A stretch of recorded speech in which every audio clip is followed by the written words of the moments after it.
ദൈവത്തിരുനാമത്തിന് നന്ദിയോടെ സ്തോത്രം ചെയ്യുകയും സ്തുതിക്കുകയും ചെയ്യുന്നു. ക്രിസ്തുവിൽ പ്രിയമുള്ള സഹോദരങ്ങളെ, സഹോദരിമാരെ, കർത്തൃദാസന്മാരെ, ഒരു പ്രാവശ്യം കൂടെ ദൈവത്തിൻ്റെ തിരുസന്നിധിയിൽ നിങ്ങളെ സ്നേഹാഭിവാദനങ്ങളോടെ ദൈവത്തിൻ്റെ വചനം പറയാൻ കർത്താവ് എനിക്ക് തരുന്ന അനുഗ്രഹീത സന്ദർഭത്തിനായി ദൈവത്തെ വാഴ്ത്തി സ്തുതിക്കുന്നു. എല്ലാ നന്മകൾക്കും കാരണഭൂതനും എല്ലാ അനുഗ്രഹങ്ങൾക്കും ഉടയവനുമായ നമ്മുടെ കർത്താവിൻ്റെ തിരുസന്നിധിയിൽ ഒത്തിരി സന്തോഷത്തോടെ, ഒത്തിരി സ്തോത്രത്തോടെ കർത്താവിൻ്റെ തിരുപാദപീഠത്തിൽ നിന്ന് പ്രാപിച്ച ദൈവത്തിൻ്റെ ദൂത് പങ്കുവയ്ക്കാൻ ഒരുങ്ങുകയാണ്. നിങ്ങൾക്കെല്ലാവർക്കും പ്രത്യേക വന്ദനം. നിങ്ങളുടെ വിഷയങ്ങളിൽ കർത്താവ് വചനവുമായിട്ട് ഇടപെടട്ടെ എന്ന് പ്രാർത്ഥിക്കുന്നു. ദൈവം നമ്മുടെ സങ്കേതവും ബലവും കഷ്ടങ്ങളിൽ ഏറ്റവും അടുത്ത തുണയുമായിരിക്കയാൽ ആ തുണയായവൻ നമ്മെ ആശീർവദിക്കട്ടെ എന്നുള്ള പ്രാർത്ഥനയോടെ ഇന്ന് ദൈവാലോചന പങ്കുവയ്ക്കാൻ വിശുദ്ധ ലൂക്കോസിൻ്റെ സുവിശേഷത്തിൽ നിന്ന് 19-ാമത്തെ അധ്യായം 43-44 വാക്യങ്ങൾ മുമ്പ് വായിച്ച് ധ്യാനിച്ചിട്ടുള്ളതാണെങ്കിലും ഒരിക്കൽ കൂടി വായിക്കുന്നു. ലൂക്കോസ് 19:43-44 വാക്യങ്ങൾ. നിന്റെ സന്ദർശനകാലം നീ അറിയാഞ്ഞതുകൊണ്ട് നിന്റെ ശത്രുക്കൾ നിനക്ക് ചുറ്റും വാടകോരി നിന്നെ വളഞ്ഞു 4 പുറത്തും ഞെരുക്കി നിന്നിലുള്ള നിന്റെ മക്കളെയും നിലത്ത് തള്ളിയിട്ടു. നിങ്ങൾ കല്ലിന്മേൽ കല്ല് ശേഷിക്കാതിരിക്കുന്ന കാലം നിനക്ക് വരും. യെരൂശലേമിനോട് കർത്താവ് പറയുന്ന വാക്കാണിത്. ആ വാക്ക് ഇന്ന് നമുക്കൊരു സൂചനയായി, മുന്നറിയിപ്പായി, ശ്രദ്ധേയമായി പറയാൻ കർത്താവിനെ പ്രേരിപ്പിച്ചിരിക്കുക. ഈ വാക്യത്തിനകത്ത് 2 വാക്യങ്ങൾക്കകത്ത് 2 കാലങ്ങൾ. ഒന്ന് സന്ദർശനകാലം, 2 കല്ലിന്മേൽ കല്ല് ശേഷിക്കാതിരിക്കുന്ന കാലം. അപ്പോൾ അതിനിങ്ങനെ ക്രോഡീകരിക്കാം. സന്ദർശനകാലം തിരിച്ചറിഞ്ഞില്ലെങ്കിൽ ഒരു ശേഷിപ്പുമില്ലാത്ത കാലം വരും എന്ന് നമുക്ക് ഈ വാക്യത്തെ ഒന്ന് എഡിറ്റ് ചെയ്ത് ക്രോഡീകരിച്ച് ചിന്തിക്കാം. വേദപുസ്തകം നമുക്ക് തരുന്ന ഏറ്റവും അനുഗ്രഹീതമായിരിക്കുന്ന ഒരു സൂചനയാണ്, എല്ലാ മനുഷ്യർക്കും ഒരു കാലം ദൈവം കൊടുക്കും. ഈ ഭൂമിയിൽ ജന്മം കിട്ടിയ എല്ലാവർക്കും ബൈബിളിൻ്റെ അടിസ്ഥാനപരമായിരിക്കുന്ന തത്വം ഇതാണ്. ദൈവത്തിൻ്റെ സ്വഭാവ ശ്രേഷ്ഠതയിൽപ്പെട്ട കാര്യമാണ്. ദൈവം മനുഷ്യർക്ക് അവസരം കൊടുക്കുന്ന ദൈവമാണ്. അതിന് വിളിക്കുന്നൊരു പേരാണ് സന്ദർശനകാലം. സന്ദർശനം എന്നുള്ള വാക്കിന് വിവിധ സന്ദർഭങ്ങളിൽ സന്ദർഭോചിതമായിരിക്കുന്ന അർത്ഥം വരുമെന്നുള്ളത് ബൈബിൾ അറിയാവുന്ന ആളുകൾക്കറിയാം. ദൈവം നിന്നെ സന്ദർശിക്കൂടാ എന്ന് പറഞ്ഞാൽ അതിനകത്തൊരു ന്യായവിധിയുടെ ധ്വനിയുണ്ട്.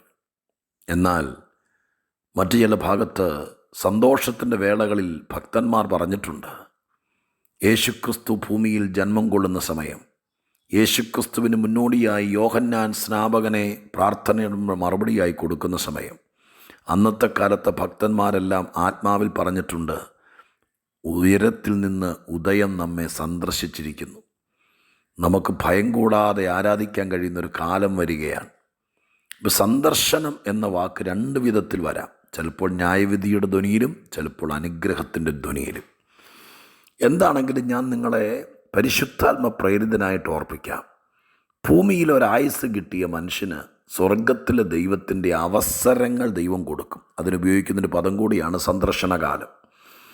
നമ്മളെ ദൈവം സന്ദർശിക്കും എന്ന് പറയുമ്പോൾ നമ്മുടെ ഒരു ബന്ധു വീട്ടിൽ വരുന്നത് പോലെ ഒരു വണ്ടിയും വിളിച്ച് നേരെ വീട്ടിലേക്ക് വരികയല്ല, ഒരു ബാഗും തൂക്കി വരികയല്ല. ചില ലക്ഷണങ്ങളാണ് ദൈവിക സന്ദർശന ലക്ഷണങ്ങൾ. അത് നമ്മൾ അറിഞ്ഞിരിക്കണം. ഈ സമയം, ഈ വിഷയം, ഈ പ്രശ്നം, ഈ ദുഃഖം, ഈ അനുഗ്രഹം ഇപ്പോൾ പരിചയപ്പെട്ട ആളുകൾ ഇങ്ങനൊരു സന്ദേശം കയ്യിൽ കിട്ടാനുള്ള കാരണം, ഇങ്ങനൊരു പ്രാർത്ഥനയിൽ പോകാനുണ്ടായ മുഖാന്തരം, ചില ആളുകൾ നിങ്ങളെ അധികാരത്തോടെ, ഇൻഫ്ലുവൻസോടുകൂടെ ചില കാര്യങ്ങൾ കർക്കശമായി വീട്ടിൽ വന്ന് പറയാൻ ദൈവം നിയോഗിച്ചിരിക്കുന്ന പ്രത്യേക ഘട്ടം. ഇതെല്ലാം നമ്മൾ തിരിച്ചറിയണം. തിരക്കോട് തിരക്കായി ഓടുന്നതിനിടയിൽ ദൈവിക ഇടപെടലുകൾ തിരിച്ചറിയാതെ പോയവർക്കെല്ലാം വൻപിച്ച നഷ്ടം സംഭവിച്ചിട്ടുണ്ട്. അറിയാം, കാലം മാറിയതുകൊണ്ട് ലോകം തിരക്കിലാണ്, മനുഷ്യകുലം മുഴുവൻ തിരക്കിലാണ്. ദൈവദാസന്മാരും ദൈവമക്കളും പ്രാർത്ഥിക്കുന്നവരും പ്രാർത്ഥന ആവശ്യമുള്ളവരൊക്കെ തിരക്കിലാണ്. എല്ലാവരും തിരക്കിലാണ്. ഇത് തിരക്കിൻ്റെ കാലമാണ്. പക്ഷേ സൂക്ഷിക്കേണ്ട കാര്യം, ഈ തിരക്കുകൾക്കിടയിൽ ദൈവം സന്ദർശിക്കുന്നുണ്ട്, ദൈവം അവസരം തരുന്നുണ്ട്, ദൈവം വാതിൽ തുറക്കുന്നുണ്ട്. അതറിയാതെ പോയാൽ അത് നമുക്ക് വലിയ നഷ്ടങ്ങൾ വിളിച്ചു വരുത്തുമെന്ന് ഈ വാക്യം നമ്മളോട് ഹൃദ്യവും വ്യക്തവും സ്പഷ്ടവുമായി സംസാരിക്കുന്നു. യെരുശലേമിനോട് കർത്താവ് പറഞ്ഞ കാര്യം ഇതാണ്: നിന്റെ സന്ദർശനകാലം നീ അറിയാഞ്ഞതുകൊണ്ട്.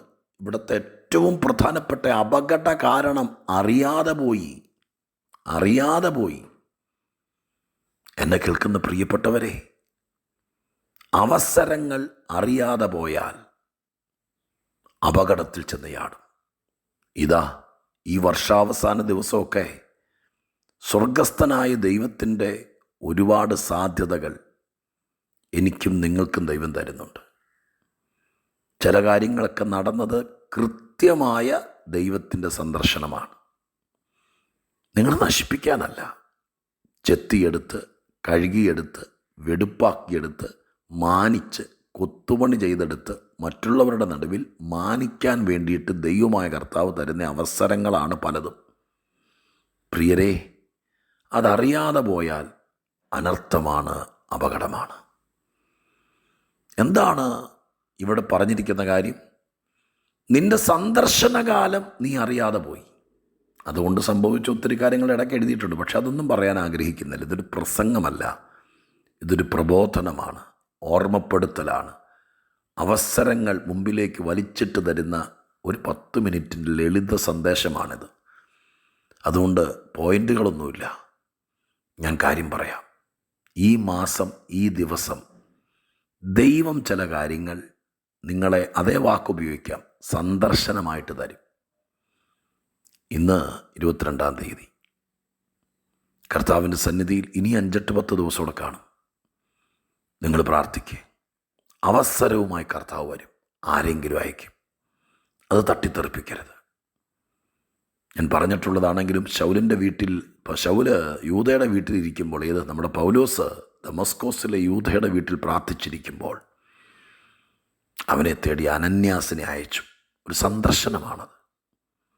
ആ സമയം തിരിച്ചറിയാതെ വാശി പിടിച്ച് അകത്തെ മുറിക്കകത്ത് വാതിൽ തുറക്കാതിരുന്നാൽ ചരിത്രം വഴിമാറിപ്പോവും. ദൈവം തമ്പുരാൻ ഒരുക്കുന്ന ചില സന്ദർഭങ്ങൾ അത് ഏറ്റെടുക്കണം, അനുഭവിക്കണം, പ്രയോജനപ്പെടുത്തണം. ഇല്ലെങ്കിൽ ഇവിടെ പറഞ്ഞിരിക്കുന്നത് കല്ലിന്മേൽ കല്ല് ശേഷിക്കാത്ത കാലം വരും. ഞാനതിനെ ഇങ്ങനെ പറയാം: ശേഷിക്കാത്ത കാലം. എന്ത് കയ്യിൽ കിട്ടിയാലും, എന്തൊക്കെ നന്മ വന്നാലും നീക്ക് ബാക്കി വരികയില്ല. അങ്ങനെ ഒരു സ്ഥിതി ഇപ്പോൾ ഉണ്ടോ? കൺക്ലൂഷനിലേക്ക് വരിക. അതിനേക്കാൾ മുമ്പ് മനസ്സ് തല്ലി ഉണർത്തിയിട്ടൊരു ചോദ്യം ഞാൻ ചോദിക്കുക.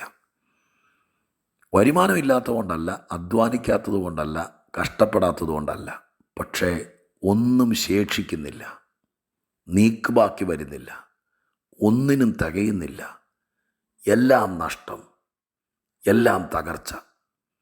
കല്ലിന്മേൽ കല്ല് വെച്ച് പണിയേണ്ടതാണൊരു പണി, അതാണ് ദൈവത്തിൻ്റെ പദ്ധതി. പക്ഷെ വെച്ച് പണിത കല്ലുകൾ പോലും ഉരുണ്ട് ചാടി താഴെ പോകുന്നു. കല്ലിന്മേൽ കല്ല് ശേഷിക്കുന്നില്ല. ഒരു ശേഷിപ്പില്ലാത്ത വീടാണോ നിങ്ങളുടെ വീട്? ഒരു ശേഷിപ്പില്ലാത്ത പേഴ്സാണോ നിങ്ങളുടെ പേഴ്സ്? നിങ്ങൾക്ക് 4 ബാങ്കിൽ അക്കൗണ്ടുണ്ട്, ഒരു ശേഷിപ്പുമില്ലാത്ത. ഞാൻ കാശുണ്ടാക്കുന്ന വഴി പറയല്ല കേട്ടോ, പക്ഷെ നിങ്ങൾ ഉദാഹരിക്കണ്ടേ, ഈ കാര്യങ്ങൾ തെളിയിക്കണ്ടേ? നിങ്ങളുടെ അടുക്കളയിൽ ഒന്നും ശേഷിക്കാത്തൊരു സ്ഥിതിയാണോ? ദൈവാത്മാവ് പറയുന്നു, സന്ദർശനകാലം അറിയാതെ പോയോ? ദൈവത്തോടൊന്ന് ചോദിച്ച, അപ്പാ ഞാൻ അറിഞ്ഞില്ല, എനിക്കറിയാൻ പറ്റാതെ പോയി, എനിക്കൊരു ചാൻസ് കൂടെ തരുമോ? ഞാൻ കാത്തിരിക്കാം, പ്രതീക്ഷിച്ചിരിക്കാം. ദൈവമായ കർത്താവ് എന്നെ സന്ദർശിക്കും, എനിക്ക് അവസരം തരുമെന്ന്.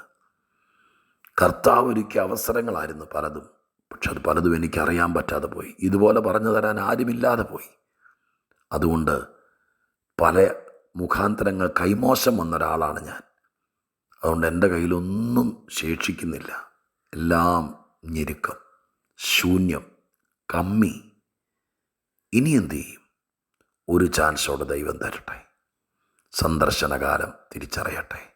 ഒത്തിരി നന്മകൾ ശേഷിക്കും, മറ്റുള്ളവർക്ക് കൊടുക്കാൻ നിങ്ങളുടെ കയ്യിലുണ്ടാകും. ദൈവത്തിൻ്റെ അവസരം പാഴാക്കരുത്. പാഴാക്കാതെ മുന്നോട്ട് പോകാം, പ്രാർത്ഥിക്കാം. പരിശുദ്ധ ദൈവമേ, ഞങ്ങളുടെ സ്വർഗീയ പിതാവേ, ഈ നല്ല വചനത്തിനായി സ്തോത്രം. ഒരു നാടിനോട് കർത്താവ് പറയുക, നിന്റെ സന്ദർശനകാലം നീ അറിയാതെ പോയി. അറിയാതെ പോയവരെല്ലാം ദൈവം സംസാരിച്ചത്, ദൈവം ഇടപെട്ടത്, ദൈവം തൊട്ടത് അറിയാതെ പോയവർക്കെല്ലാം ഒത്തിരി നഷ്ടം സംഭവിച്ചു. അവരുടെ കയ്യിലൊന്നും ശേഷിക്കാതെയായി. എന്നാൽ എൻ്റെ അൻപുള്ള കർത്താവേ, ഞാൻ ദൈവത്തോട് പ്രാർത്ഥിക്കുന്ന സമയത്ത് ശേഷിപ്പുണ്ടാകട്ടെ. ബിസിനസ് നടത്തുന്നവർ, ജോലി ചെയ്യുന്നവർ, സ്ഥാപനങ്ങൾ നടത്തുന്നവർ എല്ലാവർക്കും എൻ്റെ കർത്താവിൻ്റെ സംഭാഷണം തിരിച്ചറിയാൻ, എൻ്റെ ദൈവത്തിൻ്റെ ഇടപെടലുകൾ തിരിച്ചറിയാൻ, ദൈവത്തിൻ്റെ മുന്നറിയിപ്പുകൾ തിരിച്ചറിയാൻ എൻ്റെ ദൈവം കൃപ കൊടുക്കണം. ഒത്തിരി സ്ഥാപനങ്ങളിൽ ഒരു ശേഷിപ്പുമില്ലാതെ കടത്തിന്മേൽ കടമായി, കല്ലിന്മേൽ കല്ല് ശേഷിക്കാതെ എന്ന് പറഞ്ഞതുപോലെ അടിയങ്ങളുടെ വചനം കേൾക്കുന്ന ഒറ്റ പ്രിയപ്പെട്ടവർക്കത് സംഭവിക്കരുത്. ശേഷിപ്പുണ്ടാകട്ടെ, നീക്കുബാക്കി വരട്ടെ.